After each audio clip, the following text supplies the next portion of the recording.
인생에서 참으로 중요한 것이 무엇이냐라고 누가 저에게 묻는다면 저는 서슴없이 이렇게 말하겠어요. 인생에 있어서 참으로 중요한 것은 만남이다. 만남이다라고 말하겠습니다.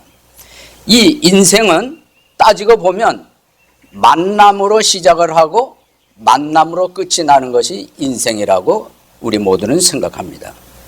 그것이 우연의 만남이든 그것이 잘못된 만남이든 그것이 섭리적인 만남이든 그 만남의 영향력이라고 하는 것은 실로 엄청나다라고 말하겠습니다. 그래서 인간은 한마디로 만남의 존재라 하겠습니다. 저는 1년 전에 힐로에 왔습니다. 이 힐로 지역에 와서 많은 만남을 가져왔습니다. 그 중에서도 특히 우리 샬롬 교회를 이루고 있는 성도 여러분 한 사람 한 사람과의 만남을 지금 지속하고 있습니다. 이 만남을 통해서 저는 보람을 가지고 있고 큰 기쁨을 누리고 있습니다. 행복하게 생각하고 있습니다. 보람되게 여기고 있습니다. 그런데 우리는 요한복음 본론이라고 하는 그 무대 중에서 예수 그리스도를 만난 사람들이라는 1막, 2막, 3막 이런 내용을 차례로 여러분께서는 상상해 보실 수 있습니다. 안드레가 예수님을 만나고서 자기 형제 시몬 베드로를 주님께 인도하는 장면 기억나실 겁니다. 그 후에는 이제 빌립이라는 사람이 나다나엘을 찾아가서 증언하는 장면도 기억을 하실 것입니다. 예수 그리스도를 만난 다음에 벌어진 이 모든 장면들은 한마디로 요약을 하면 만남입니다. 베드로도 그렇고 안드레도 그렇고 예수님과의 만남이지요. 그리고 이제 이 빌립도 예수님과의 만남이죠. 그런 다음에 나다나엘을 찾아가서 증언을 합니다. 그 나다나엘과의 만남이 어떻게 이루어지는지, 어떻게 결과를 가져오는지 오늘 계속해서 우리 오늘 본문을 통해서 여러분과 함께 말씀의 은혜와 교훈을 받고자 하는 것입니다. 예수 그리스도를 만난 사람들, 첫째는 우리 안드레였습니다. 둘째는 베드로였습니다. 그리고 빌립이었습니다. 오늘 이제 이어지는 사람 나다나엘이라는 사람이 예수 그리스도를 만나는 이 모든 과정에 대한 말씀을 하나하나 찾아보도록 하겠습니다. 첫째로 나다나엘이라는 사람은 어떤 배경을 가진 사람일까요? 여러분 성경을 쭉 마태복음, 마가복음, 누가복음을 읽어보면 나다나엘이라고 하는 사람이 언급이 없어요. 오직 요한복음에만 나다나엘이라는 사람의 이름이 기록이 되어 있습니다. 그런데 요한복음을 기록한 이 사도 요한은 이 나다나엘이 어떤 사람인가에 대해서도 몇 군데서 소개하는 글을 우리가 기억할 필요가 있습니다. 나다나엘은 출신 지역이 가나라고 하는 동네입니다. 가나 여러분 아시나요? 이제 다음 주일 설교 말씀할 때 등장하는 동네 이름이 가나입니다. 가나. 그 가나 혼인잔치에서 여러분 어떤 일이 벌어진지 아시죠? 잔치집에서 이 포도즙에 떨어진 거예요. 물이 포도즙으로 변화시키는 일을 바로 가나라고 하는 지역에서 일어나게 되는데 이 가나라는 동네에 누가 살았는가? 오늘 본문에 등장하는 나다나엘이라는 사람이 살고 있었던 것입니다. 그런데 여러분 나다나엘의 이 이름의 뜻이 뭐냐면은 하나님이 주시다라는 뜻을 가지고 있어요.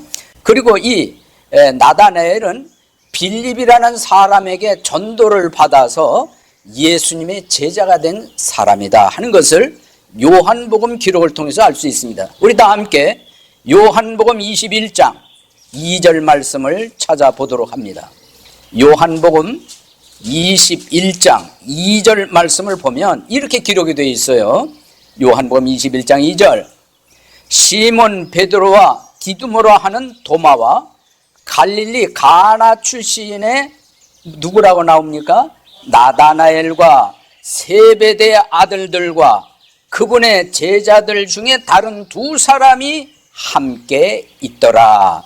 요한복음 21장 2절 말씀 기록을 볼 때에 나다나엘이 언급이 되어 있고, 나다나엘의 출신 지역은 가나라고 되어 있고, 또 여기 언급된 여러 사람들을 미루어 볼 때에 나다나엘은 예수님의 제자 중 가운데 한 사람이었구나 하는 것을 우리는 알 수가 있는 것입니다. 그런데 어떤 성경학자들은 이 나다나엘을 다른 말로는 바돌롬의 바로 그 사람이다, 똑같은 사람이다라고 주장하기도 하는 것입니다. 어쨌든 나다나엘은 출신 지역은 가나다, 그리고 빌립에서 전도를 받고 예수님의 제자가 된 사람이다. 이 정도로 소개를 드리면서 두 번째로 말씀드리고자 하는 것은 이 나다나엘이 어떤 종교성을 가지고 있었는가를 말씀드리고자 합니다. 첫 번째는 이 나다나엘의 배경, 두 번째는 나다나엘의 종교성에 대한 말씀을 드리고자 합니다. 이 사람은 종교성이 아주 대단한 사람이었어요. 다시 말하면 요한복음 1장을 쭉 이렇게 자세히 읽어보면은 성경을 가까이 한 사람이더라는 거예요. 그것도 구약 성경, 당시의 신약 성경이 완성된 시기가 아니기 때문에 남아있는 것은 구약 성경이었어요. 그것도 두루마리로 된 성경, 전체가 다 있는 것도 아니라 부분적으로 있는 성경들을 이 나다나엘이 가까이 하고 있었다. 그 중에서도 어디를 많이 읽었는가? 모세 율법을 많이 읽었어요. 그리고 구약에 많은 선지자, 대언자들이 등장하는데 그 대언자들이 기록한 성경들을 아주 유심히 심도 깊게 읽었던 사람이다 하는 것을 알 수가 있는 것입니다. 그리고 이것을 읽으면서 마음속에 깨달은 것이 있었는데 뭐냐면, 모세가 율법에 기록한 주인공은 메시아구나, 대언자들이 기록한 그 주인공은 메시아구나 하는 걸 깨달아 알고 있었기 때문에 마음속에 그 메시아가 언제 오시나 이렇게 기대감을 가지고 있고 기다리는 종교성을 가지고 있었음을 우리는 알 수가 있는 것입니다. 여러분, 그런데 요한복음 1장 45절 말씀을 다시 한번 눈여겨보시기를 바랍니다. 1장 45절. 빌립이 나다나엘을 찾아 그에게 이르되 모세가 율법에 기록하고 대언자들이 기록한 그분을 우리가 만났으니 곧 요셉의 아들 나사렛 예수님이니라 하매. 이 말은 누가 한 말일까요? 빌립이 한 말이에요. 누구에게 한 말이지요? 나다나엘에게 한 말인 겁니다. 우리 이 말씀 속에서 빌립이 예수님을 만난 다음에 즉시로 찾아간 인물이 나다나엘이에요. 왜 하필 나다나엘을 찾아갔을까요? 궁금하지 않습니까? 주변에 여러 사람이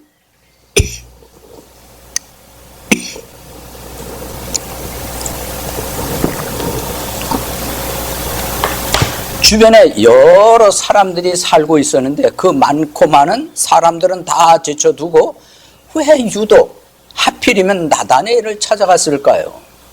그건 다른 게 아니에요. 빌립하고 나다나엘하고 종교성이 똑같았기 때문에 그렇습니다. 빌립도 구약성경 모세율법 자세히 읽은 사람입니다. 대언자야 그를 자세히 읽은 사람이에요. 그리고 예수님 만나면서 탁 깨달은 게 뭐냐면 모세율법에 기록한 주인공이 바로 이분이구나. 대언자들이 기록한 그분 곧 주인공은 예수 그리스도 이분이구나. 이걸 발견했어요. 깨달았어요. 만났어요. 그 다음에 자연적으로 생각난 사람이 누구냐? 자기와 형편이 똑같은 사람이에요. 누구이겠어요? 나다나엘입니다. 나다나엘도 가까이 지냈던 사람인데 평소에 모세율법 자세히 읽은 사람이라는 걸 빌립이 너무나 잘 아는 거예요. 대언자야 그를 자세히 읽은 사람 너무나 잘 아는 거예요. 그러니까 구원받은 다음에는 구원받기 전에 나와 똑같은 처지에 있는 사람이 생각나겠어요? 안 나겠어요? 자연적으로 생각나는 겁니다. 그러므로 모세가 기록한 주인공 그분, 그리고 대언자들이 기록한 주인공 그분, 예수님을 만난 빌립은 개인적으로 나다나엘을 찾아가서 하는 말이 다른 거 아닙니다. 야, 나다나엘, 그 모세가 율법에 기록한 그분 나 만났어. 대언자들이 기록한 그분 내가 만났어. 그분이 바로 나사렛 예수님이시다 라고 소개를 하게 된 겁니다. 저는 이 내용에서 여러분에게 꼭 말씀드리고자 하는 것은 뭐냐 하면 나다나엘의 종교성입니다. 평소에 성경을 가까이 하고 있었습니다. 자세히 읽고 있었습니다. 그렇게 읽고 있었던 이 분위기 속에 있었던 이 사람을 빌립이 와서 건드려 주는 거예요. 이 기록한 주인공 누군 줄 알아? 그분이 누군 줄 알아? 내가 만났어. 우리가 만났어 라고 얘기를 합니다. 우리는 누구를 가리킬까요? 혼자만이 아닌 거예요. 이미 앞서서 예수 그리스도를 만난 사람이 있거든요. 기억나시죠? 바로 누굽니까? 안드레. 또 누굽니까? 시몬 베드로. 그리고 자기 빌립 뿐만 아니라 여기 요한복음을 기록하고 있는 주인공 사도 요한이 다 우리라는 말씀에 포함이 되는 겁니다. 그러니까 본 사람이 지금 하나가 아니에요. 여러 사람이 다 증인이다 이런 얘기입니다. 그래서 나다나엘을 찾아가서 하는 말이 우리가 그분을 만났다. 나사렛 예수님이다 라고 힘있게 얘기를 할 수가 있었던 것입니다. 성도 여러분, 그래서 예수님을 내가 만났다, 우리가 보았다, 직접 눈으로 보았다 라고 얘기를 하니까 지금 나다나엘의 반응이 어떠할까요? 대단히 흥미롭습니다. 여러분 성경을 계속해서 보시면은 이러고 반응을 하게 됩니다. 46절에 보면 나다나엘이 그에게 이르되 나사렛에서 무슨 선한 것이 날 수 있느냐 이렇게 반응을 해요. 이게 나다나엘의 반응입니다. 우리가 예수님을 만났다, 보았다 이 말에 대한 반응이 아이고 나사렛에서 무슨 선한 것이 날 수 있냐 이 반응이거든요. 여러분 이 말의 의미가 무엇일까요? 어떤 의미로 들려옵니까? 이 썩 좋지를 않아요. 그렇죠? 다시 말하면 조롱조의 말입니다. 멸시조의 말인 거예요. 아니 나사렛에서 무슨 선한 것이 날 수가 있느냐. 그러니까 예수님이 나사렛 예수님이라고 소개를 하니까 아이고 나사렛에서 무슨 선한 것이 날 수 있어. 이런 조롱의 말이거든요. 맞지요? 그러면 왜 나다나엘이 예수님이 나사렛 예수님 바로 그분이 메시아고 우리가 그분을 만났다 했을 때 나사렛에서 무슨 선한 것이 날 수 있냐 왜 이런 말을 할 수 있었을까요? 그 당시에 그 시대적 분위기를 이해할 필요가 있습니다. 그 시대는 로마 지배 시대예요. 그리고 그 앞에는 헬라 시대가 지배를 했었고요. 따라서 헬라의 문화, 로마의 문화가 그 지역에 아주 팽배했었고요. 지금도 여전히 로마 제국의 지배하에 있었는데 그 이스라엘 나라는 여러 지역이 있고 여러 동네가 있었거든요.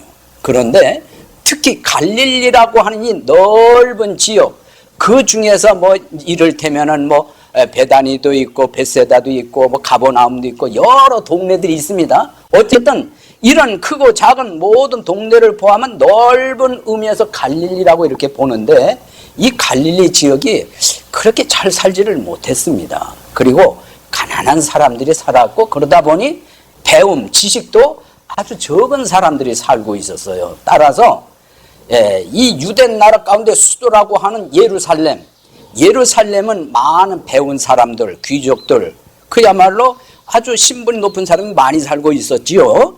이 지역에 살고 있는 사람들이 갈릴리 지역에 사는 사람들을 대할 때는 아주 우습게 생각을 했어요. 아주 촌뜨기로 생각을 했습니다. 아주 시골 중에 시골 사람으로 여겼습니다. 많이 배우지도 못하고 잘 살지도 못하고 이런 사람으로 대우했어요.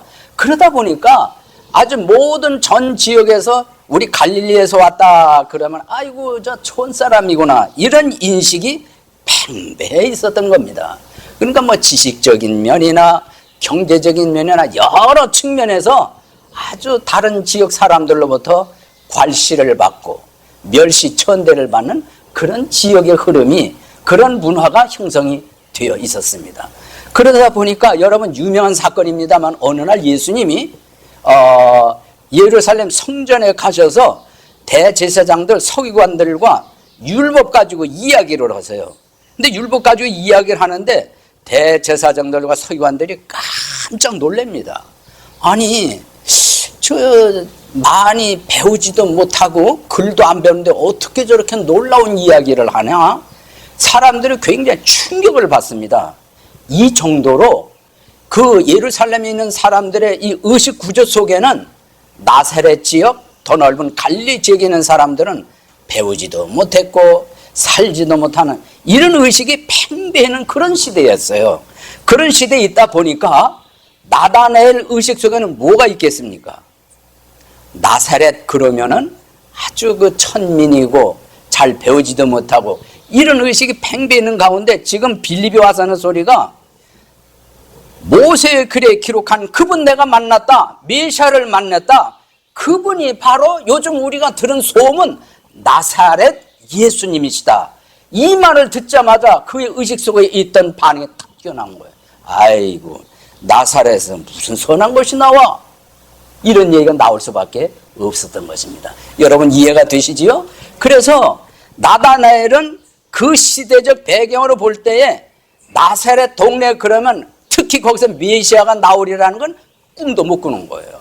적어도 메시아 그러면 아주 화려하고 그리고 뭐 이런 기대도 있었겠습니다만 성경을 아는 사람이다 보니까 예수 그리스도는 베들레헴에서 나신다는 이걸 굳게 알고 있었거든요.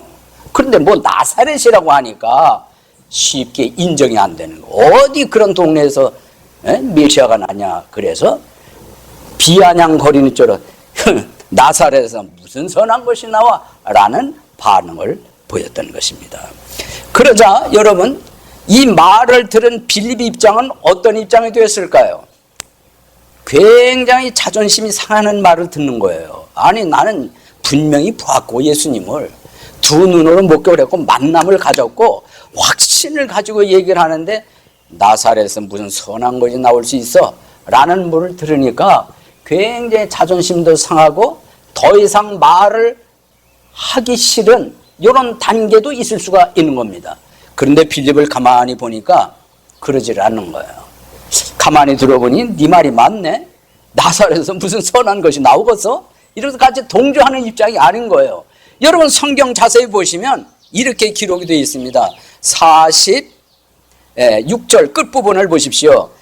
빌립이 그에게 이르되 다 같이 와서 보라. 와서 보라. 아주 간결하지만은 굉장히 중요성이 있는 음성으로 강력하게 얘기합니다. 나사렛에서 무슨 선한 것이 나올 수 있어? 포기 안 합니다. 그 다음에 간결하지만 강력한 초청의 말 와서 봐, 와서 보라 이 말을 한 겁니다. 여러분 이건 낯선 용어가 아니지요? 우리 지난번에 두 제자들이 침례 요한의 두 제자들이 어디에 거하시나이까? 라고 물었더니 예수님이 하신 말씀 이 말씀이에요. 와서 보라. 와서 보라. 예수님이 하신 말씀 그대로를 빌립은 뭐 배웠는지 안 배웠는지 그건 알 길이 없어요. 한 가지 분명한 것은 뭐냐면 다른 이러고 저러고 뭐 구차한 얘기가 필요 없습니다. 오직 하나 와서 보라. 이것이 아주 중요한 초청의 말이 되겠습니다. 성도 여러분 우리도 전도할 때 뭐 그렇게 자세하고 여러 가지 할 거 없습니다. 간결하게 딱 한마디 바로 이 말이 필요한 줄로 믿습니다. 와서 봐. 와서 들어봐. 와서 보면 되잖아. 바로 이렇게만 말하면 되는 거예요. 여러분 우리 다 같이 한번 이대로 한번 해봅시다. 와서 보라. 와서 보라. 그러니까 우리가 그런 식으로 하면 곤란해요. 뭐 이게 확신이 있는 소리인지 확신이 없는 소리인지 이것도 굉장히 중요하거든요. 와서 볼 테면 봐. 이것도 아니라 와서 봐. 와서 봐. 와서 들어봐. 이 힘이 들어가야 돼요. 확신이 들어가야 된다 이 말입니다. 그러면 듣는 사람도 이게 틀린 거예요. 뭔가 확신이 있네. 뭔가 분명한 게 있네. 가서 볼만 하겠네. 이런 느낌을 받을 수 있잖아요. 맞지요? 바로 빌립이 그런 차원에서 와서 보라. 아주 분명하고도 확신 있는 얘기를 했습니다.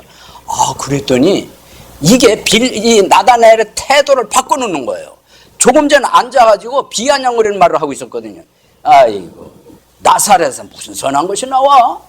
그러는데 와서 보라는 이 말을 듣고 벌떡 일어나는 거예요. 여러분, 바로 이겁니다. 그만큼 와서 보라는 힘이 있는 거예요. 이게 설득력이 있고 가서 이 부딪히는 그 가슴을 때리는 이런 역할이 되는 줄로 믿습니다.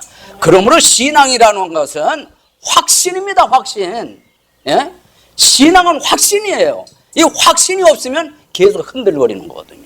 구원도 확신이고 하나님을 의지하는 것도 확신이고 시작부터 끝까지가 모두가 무엇이냐? 확신인 줄로 믿습니다. 구원 받은 다음에도 확신이 있어야 확신 있게 얘기하는 거거든요. 빌립이 그런 차에서 와서 보라고 그랬더니 조금 전에 비아냥거리던 나다나엘 차에서 벌떡 일어납니다. 그리고 빌립이 데리고 가는 대로 졸졸졸졸 따라가는 거예요. 여러분, 따라갈 때 그 모습이 어떠하겠습니까? 너무나 분명하고 확신 있게 얘기하니까 기대를 갖고 가는 거예요. 진짜 그분이 모세 글에 기록한 그분 맞나? 대언자들이 기록한 그 주인공이 맞나? 메시아 그분이 맞나? 잔뜩 호기심을 가지고 기대감을 가지고 빌립을 따라가는 겁니다. 근데 여러분, 그 다음 장면이 어떻게 이 무대에서 펼쳐진 줄 아십니까? 자, 두 사람이 예수님께로 점점 다가오고 있어요. 그리고 예수님이 두 사람을 바라보십니다. 그 중에서 나다나엘을 딱 가리키시면서 예수님이 하시는 말씀이 있어요. 뭐라고 하셨을까요? 그 다음 성경 47절입니다. 예수님께서 나다나엘이 자기에게 오는 것을 보시고 그를 가리켜 이르시되, 그 다음 내용에 참으로 이스라엘 사람을 보라. 그 다음 그 속에 간사함이 없도다. 두 마디 말씀을 하셨습니다. 참으로 이스라엘 사람이다. 두 번째는 그 속에, 마음 속에 간사함이 없다. 이 두 마디를 말씀하셨습니다. 그러면 이것을 종합을 해서 볼 때에 예수님이 이 말씀은 나다나엘에 대한 칭찬일까요? 비난일까요? 정죄일까요? 칭찬의 말씀입니다. 이 칭찬의 내용을 보니까 이 나다나엘의 성품을 칭찬을 하셨구나. 이걸 금방 우리는 알 수가 있습니다. 여러분, 이스라엘 사람이 많고 많은데 이스라엘 백성이나 다 이스라엘 백성이 아닌 거예요. 하나님 보실 때에 합당하지 않은 사람들이 매우 많았거든요.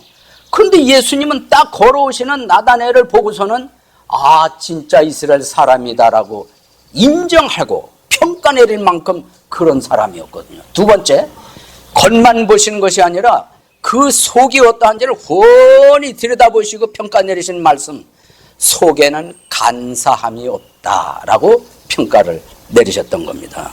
성도 여러분, 우리 이 간사함이라는 게 쉬운 말로 말하면 무슨 뜻이냐면 이 속임수를 말하는 거거든요. 아주 간교한 꾀, 이걸 말하는 겁니다. 이것이 간사함인데 예수님이 나다나엘을 보실 때 아주 속을 훤히 들여다보시는 거죠. 속에 간사함이 있다 없다? 없구나 라고 평가를 내리셨습니다. 그래서 이 속임수라고 하는 것을 흔히 우리는 쉽게 설명하기 위해서 낚시꾼이 고기를 잡기 위해서 뭘 씁니까?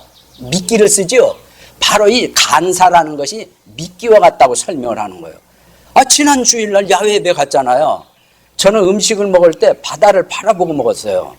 다양한 메뉴를 먹었습니다. 뭐 이것도 먹고 저것도 먹고, 특히 고기를 맛있게 구운 우리 헬도 굽고 우리 윤상을 형제도 구웠는데 아주 맛있게 먹었습니다. 그걸 먹다가 제 눈 시야에 들어온 장면이 있었어요. 낚시꾼이었습니다. 여러분도 보셨나요? 낚시꾼이 이렇게 갑자기 쳐들었는데 이만해요. 이만한 고기가 막 몸부림치는 걸 봤는데 낚시꾼이 막대기를 들고서 그 고기를 내려치더라고요. 기절시키는 거죠. 야, 저게 왜 저런 일이 벌어졌나고 계속 유심히 봤더니 이 낚시꾼이 통을 갖다가 붓더라고요. 저게 뭔가. 나중에 알아봤더니 생선 피해래요. 생선 피를 거기다 붓는 것은 바위 틈 속에 있는 그 생선들이 그 냄새 맡으라고 그걸 갖다가 이제 붓는 거랍니다. 그러고 나서 이제 낚시를 들이는 거죠. 낚시에다 미끼를 끼워가지고 그 안에 틈바구니에, 돌 틈바구니에 있던 이 장어가 냄새를 맡고 막 나오는 거예요. 나와 보니까 아주 맛있게 생긴 게 있거든요. 입으로 덥석 물은 겁니다. 그때 낚시꾼이 채 올린 게 바로 그 고기였습니다. 근데 그런 고기가 한 마리가 아닌 거예요. 계속 낚아채고 막 패대기 치고 이제 기절시키는 거죠. 몽둥이로 두들겨 패기도 하고 그런 장면을 봤는데, 여러분 미끼가 뭐냐? 성경 오늘 본문에서 얘기하면 간사함인 거예요. 속이는 거죠. 그래 고기들은 자기가 죽는 줄도 모르고 낚여채는 줄도 모르고 그저 밥인 줄만 알고 덥석 물었다가 아이고 알아차렸을 땐 이미 너무 늦은 거죠. 공중에서 몸부림만 치는 거예요. 사람도 그런 거예요. 사람을 속일 때 무엇을 쓰냐? 미끼를 쓰는 거예요. 그런데 이 미끼가 상대방에서 알아차리질 못하는 거죠. 그래서 간사함이라고 그러는 거예요. 그래서 다른 사람을 잘 속이는 사람을 간사한 사람, 속임수에 능수능란한 사람, 전문 사기꾼, 이렇게 얘기를 하는 거거든요. 그래서 우리 사람과 사람 사이에서도 아유 저 사람 아주 간사해, 이런 표현 드는 것은 이거는 머리해야 될 일인 거예요. 근데 오늘 본문에 너는 간사함이 없구나, 내 속에 간사함이 없구나, 나다나엘이 예수님도 이런 인정과 평가를 받았다는 겁니다. 놀랍지요? 그러니까 이 사람은 처음의 문장대로 이스라엘의 참 사람이다, 속에는 간사함이 없다, 외적이나 내적이나 우리 예수님부터 인정과 칭찬을 받는 멋진 성품을 가지고 있었던 사람인 겁니다. 성도 여러분, 이렇게 우리 나다나엘이 예수님께로 갔을 때 속에 간사함이 없구나 라는 말씀을 아주 분명하게 예수님이 하신 거예요. 그랬더니 이 말을 나다나엘이 듣고 어떤 반응을 보였을까요? 그 다음 말씀을 보겠습니다. 48절. 나다나엘이 그분께 이르되 어떻게 나를 아시나이까? 어떻게 나를 아시나이까? 여러분, 저는 이 예수님을 향해서 나다나엘이 이 질문 굉장히 중요하다고 생각을 해요. 의미가 깊다고 생각을 합니다.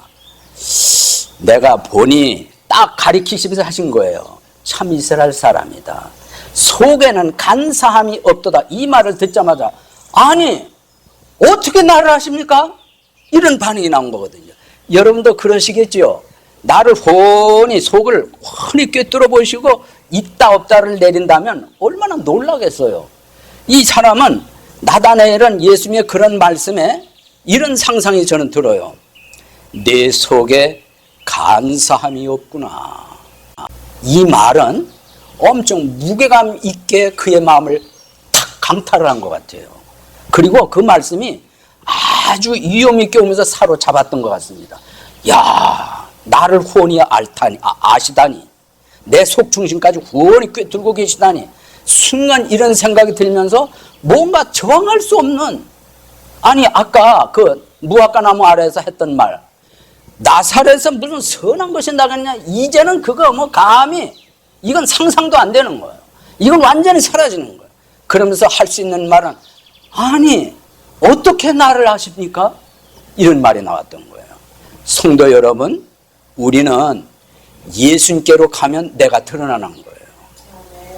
우리가 예수 그리스도 하나님께로 가면 내가 어떤 사람인지 아주 명명백백하게 훤하게 마치 벌거벗으면 다 드러나게끔 되어 있습니다. 마치 거울 앞에 비추는 것처럼 그 누구라도 하나님 앞에 가면 내가 드러나는 거예요.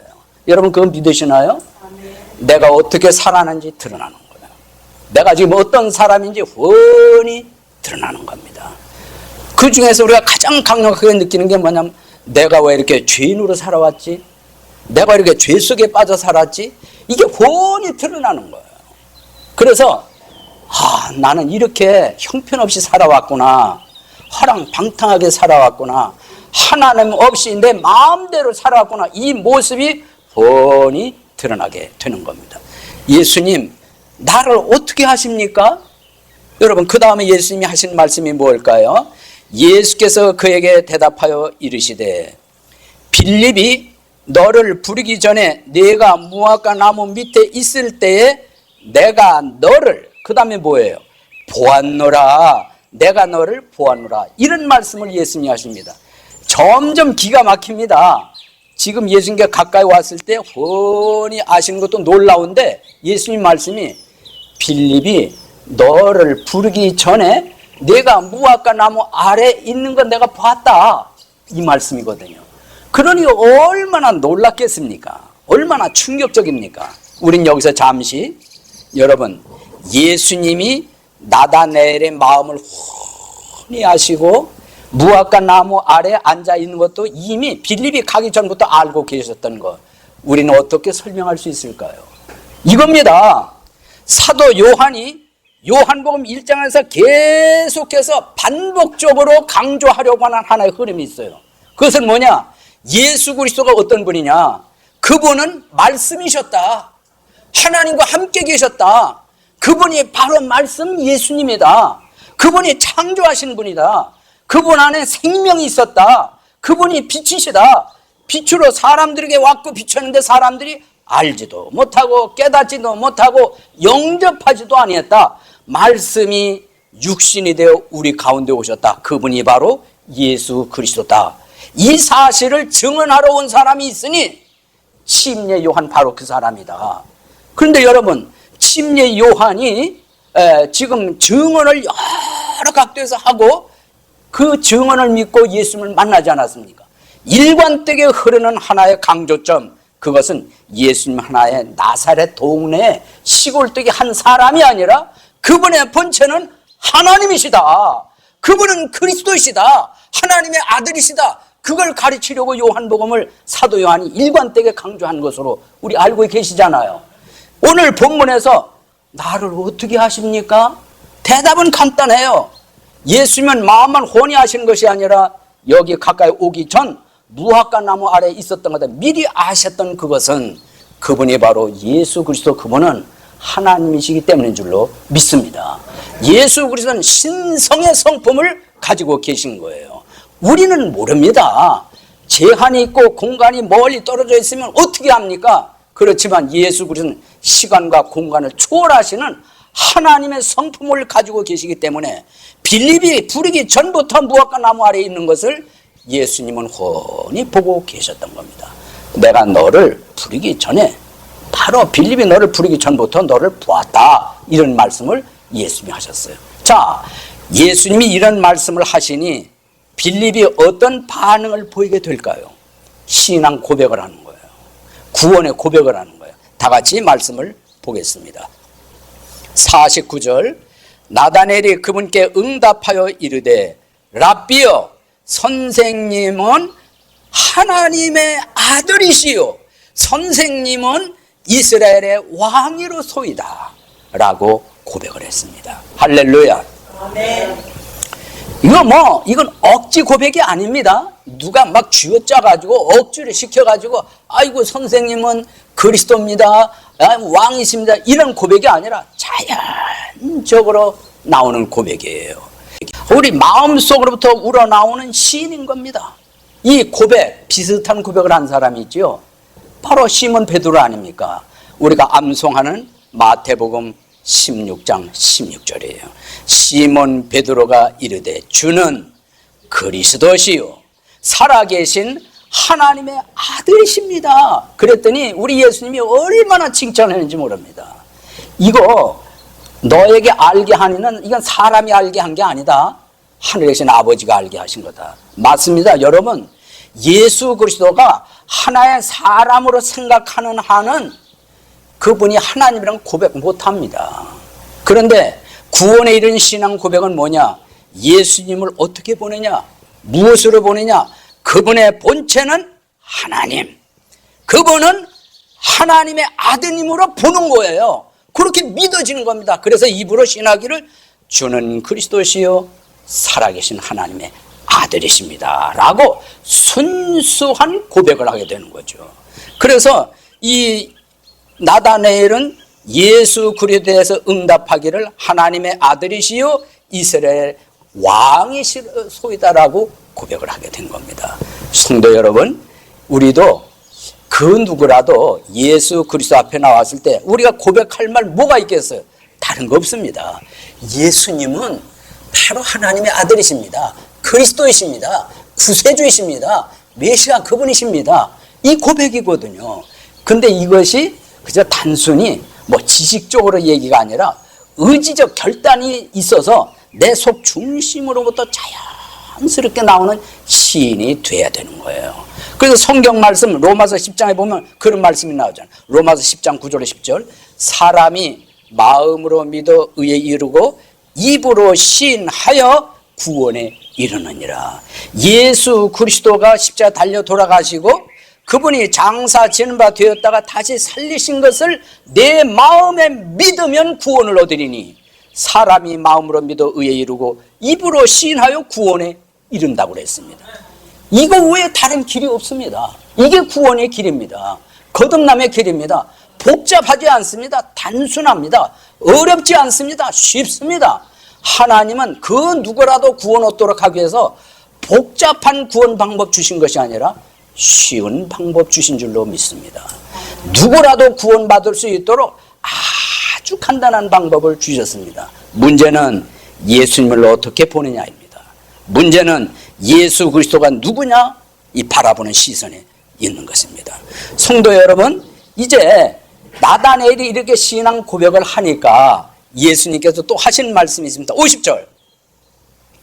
예수님께서 그에게 응답하여 이르시되 내가 너를 무화과 나무 밑에서 보았다고 내게 말하였으므로 내가 믿느냐? 내가 이것들보다 그 다음 더 큰 일들을 보리라. 앞으로 어떤 일이 벌어질 것인지 미래에 대한 말씀도 나다나엘에게 해 주십니다. 이걸로 끝나는 것이 아니지요. 51절 봅니다. 또 그에게 이르시되 진실로 진실로 내가 너에게 이르노니 이후로는 하늘이 열리고 하나님의 천사들이 사람의 아들 위에서 오르락 내리락 하는 것을 너희가 보리라 하시니라. 요 두 구절을 요약을 하면 이래요. 나다나엘이 예수 그리스도를 향하여 그리스도이십니다. 이스라엘의 참 왕이십니다. 라고 고백을 하니까 이제 앞으로 너는 이것보다 더 큰 일을 볼 거다. 그리고 하늘이 열리는 걸 볼 거다. 인자 위에 천사가 오르락 내리락 하는 걸 볼 거다. 앞으로 어떤 걸 보게 되냐 미리 말씀을 해주시는 거예요. 누구한테? 나다나엘한테. 실제로 그랬을까요? 이후로 나다나엘은 예수님을 따라다닙니다. 제자가 됐어요.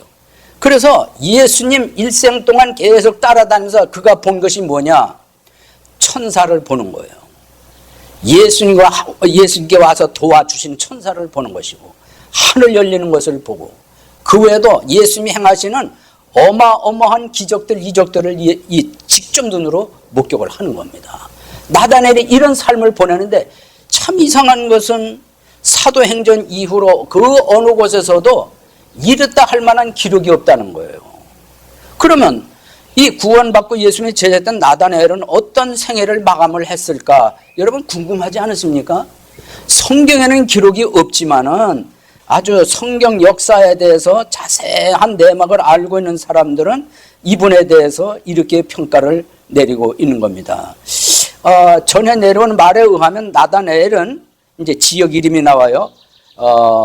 브리기아, 헤라홀리스, 아르메니아, 인도 등지에서 아라비아 같은 데서 복음을 전하다가 순교를 당했다고 전해지고 있습니다. 그러니까 생애가 복음 전하다가 죽은 거예요. 순교를 당한 거예요. 특히 우상 숭배가 심한 아르메니아 지방에서 16년간 전도하다가 바빌론의 왕 이름은 아스티아게스에 의해서 곤봉을 아주 심하게 두들겨 맞습니다. 이 역사가들이 전해주는 얘기예요. 그런 다음에 이 나다나엘의 살갗을 전부 벗기는 거예요. 머리끝부터 발끝까지.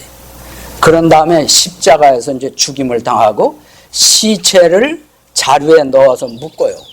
그리고는 바다에 던져졌던 것으로 이렇게 기록이 남아 있습니다. 여러분, 저는 서두에서 인생은 만남이다 그랬습니다. 우리가 이 나다나엘의 예수님과의 만남을 불행한 만남이네, 슬픈 만남이네, 잘못된 만남이라고 말할 수 있을까요? 여러분 아니라고 말할 수 있어요? 아닙니다. 의미 있는 만남이에요. 어떻게 목숨을 그렇게까지 내놓으면서까지 복음을 전했을까? 그만큼 복음에는 어마어마한 것이 있기 때문이에요. 생명이 있기 때문에 그렇습니다. 너무너무 귀한 가치가 있기 때문에 그래요. 요한계시록을 그냥 쭉 읽어보면 이후에 나다나엘은 하늘나라에서 어마어마한 칭찬과 상급이 있으리라고 믿습니다. 여러분도 그렇게 믿으시죠? 그래서 여러분 이태리 밀라노 듀오모 성당이라고 몇백 년간에 걸쳐서 지은 큰 성당이 있습니다. 거기에 바로 이 나다나엘을 그렇게 비참하게 죽은 그것을 기념해서 세운 이 동상이 있는데, 아까 제가 말씀드렸죠. 살갗이 어떻게 됐다고요? 벗겨졌다고 그러지 않았어요. 그 상을 볼 것 같으면은 살갗이 벗기운 그 몸, 그 뼈가 드러나는 그렇게 조각을 해놓은 거예요. 그리고 이렇게 둘렀는데, 보통 다른 사도들의 상을 보면은 그 옷으로 이렇게 휘감고 이런 상인데, 이 사람의 휘감은 이것은 뭐냐면 옷이 아니고 살갗이에요. 살갗을 이렇게 휘두른 상이 이태리 밀라노 그 듀오모라는 큰 성당에 이렇게 상이 세워져 있습니다. 그것을 멀리서 보면 잘 모르지만 가까이 다가가서 자세히 보면 이 몸이 진짜 살갗이 벗겨졌구나 실감할 수 있도록 그렇게 세운 조각상이 있다 하는 걸 말씀을 드리면서 결론을 이렇게 맺겠습니다. 오늘 저는 여러분에게 예수 그리스도를 만난 사람들, 이 주제를 가지고 3번에 걸쳐서 말씀드렸습니다. 사도 요한은 우리가 이해하기 쉽도록 요한복음의 본론이라고 하는 이 막이 열린 거예요. 이 막 중에서도 여러 가지가 등장을 했는데 예수님을 만나는 장면의 무대들이 몇 번에 걸쳐서 펼쳐진 겁니다. 오늘 여러분이 감상하신 것은 나다나엘이 예수님을 만나는 그 장면을 보신 겁니다. 그럼 나다나엘이 예수를 만난 거하고 나하고 무슨 상관이 있을까요? 무슨 의미가 있을까요? 여러분, 예수님을 만나니까 사람이 달리 변하는 거예요. 바뀌어지는 거예요. 나다나엘이 지금까지 사는 삶에서 예수님 중심으로 바뀌면서 그의 생활 전부 복음 중심으로 하나님을 위해서 예수 그리스도를 위해서 바쳐지는 이런 삶이 되더라는 겁니다. 성도 여러분, 우리가 예수 그리스도를 만남이 희미한 만남이 아니라 확실한 만남이 돼야 돼요. 이게 어설픈 만남이 아니라 분명한 만남이 돼야 되는 거예요. 이렇게 분명하게 만났을 때 1대1로 만남이 이루어졌을 때 사람이 변하는 거예요. 우리의 생애가 바뀌게 되는 거예요. 가치관이 변하는 거예요. 죄를 떠나게 되고 깨끗하게 살게 되는 거예요.